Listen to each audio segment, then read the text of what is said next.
Welcome to the Orange Kettlebell Club video blog, your spot for weekly wellness and kettlebell sport performance, tips, and reviews. Today we have a special treat for you guys. My mental coach for athletics, sports psychologist, Talese Fernbach is here. Thank you, Talese. She is going to share some really cool tips with you guys, way to keep your mind right, to better your performance in whatever you're doing. It doesn't have to be kettlebell lifting or running triathlons, but whatever you're going to do, she can help get you there with a couple of amazing tips that have really helped me out a lot. Now, normally we do a shirt shout out of the week, and it would be for Talese, but she doesn't have any t-shirts at this moment, hint hint, but we're going to do a banner shout out. Yep, you heard me. So here we go. All right, guys, pull your cell phones out, take a little photo of this, keep it with you, right? Inner Mind Fitness, Talese Fernbach. I'm gonna come in on you. Boom, right? All right, remember the name. Talese, thank you so much for being here. And if you could share a little bit with the crew about what you've been doing with me, and you can kind of give them some similar tips about working with the mind and the way to keep everything kind of internal and in the moment, really. Okay. Hello, everyone. Before you start training for your next kettlebell competition, I believe it's important to notice that there are 3 areas that your muscles need to be trained in. The first area is in the technical and skill execution. The second area is in the physical performance execution, and the third area is in the mental resiliency execution. I obviously am more concerned with the mental resilience execution, but they are all very interrelated, and it's important that you train in all 3 of those areas, because a lot of athletes don't realize that the mind is a muscle, and like any other muscle in your body, it needs to be trained, it needs to be finely tuned, it needs to be developed, strengthened, and get new tools. And so that is primarily what I concern myself with as it relates to your physical performance. So a lot of athletes also say that 90% of their performance outcome will depend on their mental mindset, but yet they do little to train. They spend little time training their mind. They kind of forget about it and it goes off to the wayside. And since the mind tells the body what to do, how to execute the skills, and how to perform, it's kind of an important muscle to consider. So I would like to challenge all of you before you have your next competition to get a journal and do 3 different things with that journal. The first thing I would like to challenge you to do is to write down what you're feeling and thinking before, during, and after a practice or a competition. Nice. Okay. Second, what I want you to do is write down what you are saying to yourself, because we all have voices in our head, and we need to figure out what is being said, what we're saying to ourselves that can either enhance or impede our performance. So I want you to keep track of what you're saying to yourself.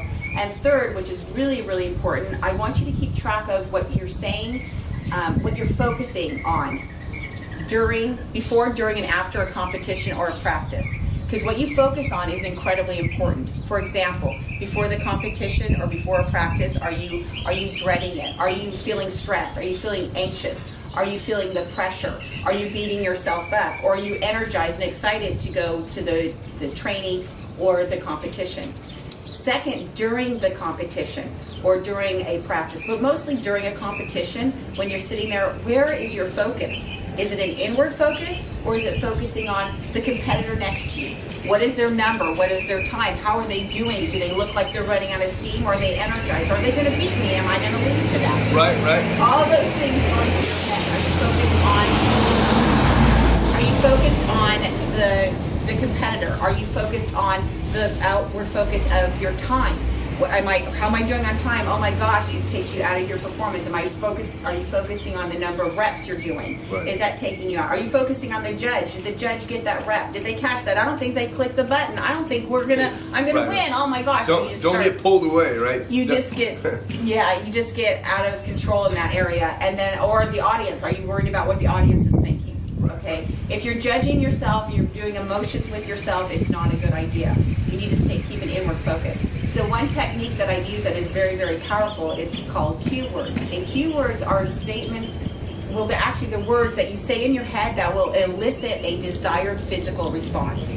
And what they do is they keep your brain focused so that all the other stuff, it keeps your brain filled, so all the other distractions, the stress, anxiety, the questions, the worries stay out, and they keep you focused on the task at hand. Because when you're in a competition, you are doing a job, you're doing a task, and that's really as simple as it can be. And that task will never change no matter what your competitor is, what judge is out there, who's in the audience. Your job always stays the same.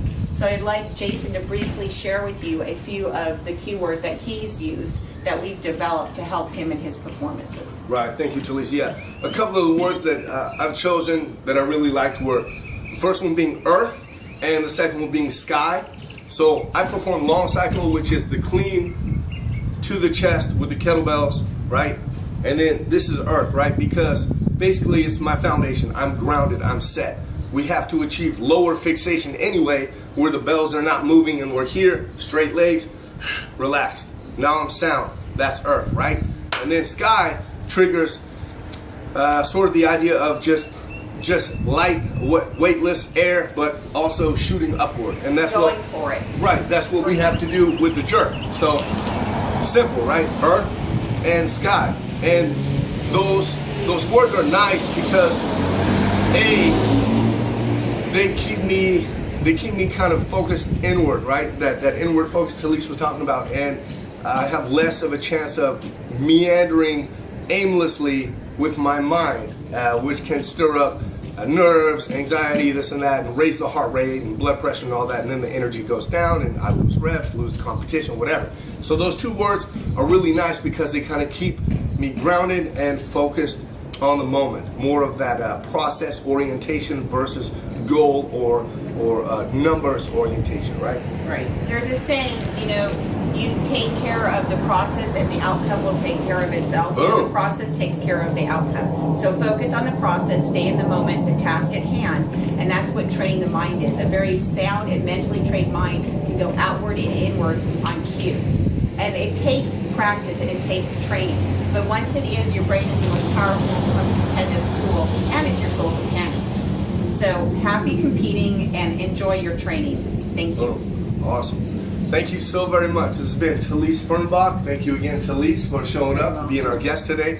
I'm Jason Dolby, and this has been the Orange Kettlebell Club video blog. We will see you guys next time. Take care.